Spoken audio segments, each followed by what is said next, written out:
Bundan bir gün əvvəl nələr eləyirəm? Gəlin birlikdə baxaq. İlk öncə hazırlaşıram. Niyə? Çünki sizlə birlikdə onlayn meetə qoşulacağıq dərs oxumaq üçün.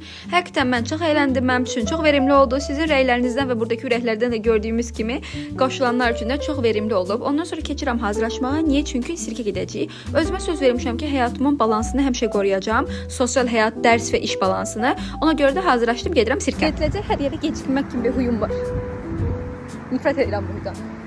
Amma gediləcək hər yerə istisnasız gecikirəm. Kəmalə ilə görüşürük, gedirik sirkə. Sirkin ilk başları çox gülməli, əyləncəli başlayır. Uşaqlar gülür, əylənir falan. Biz də belə özümüz üçün belə, nə qəşəngdir falan edirik. Sonra bizi şoka keçirəcək şeylər baş verir sirkdə.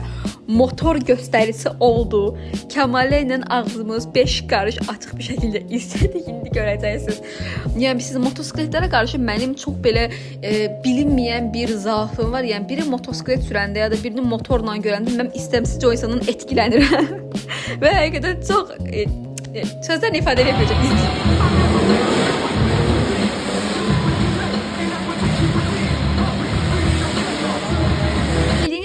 İtaliyaya köçməyə Kəmalə ilə birlikdə hazırlaşırıq. Bu yola birlikdə baş qoymuşuq və əgər yataqxanaya qəbul olmasaq ikimizin də planı birlikdə evə çıxmaqdır. Hətta buna görə eyni şəhərləri yazmışıq ki, qəbul olanda da eyni yeri seçər. Burada evdə kim nə iş görəcək onun planlamasını eləyirik, amma problem budur ki, ikimizin də eləmək istəmədiyi şeylər eynidir. Nəysə, yola gələrik, elə fikirləşirik. Sonra yemək yeməyə keçdik və oradan keçdim imtahana hazırlaşmağa. Burada başıma hansı daşa döyəcəyimi fikirləşirəm və 3 saat 21 dəqiqə dərs oxuyuram və bu günü bağlayıram. İmtahanda hər biriniz uğurlar. Hələlik.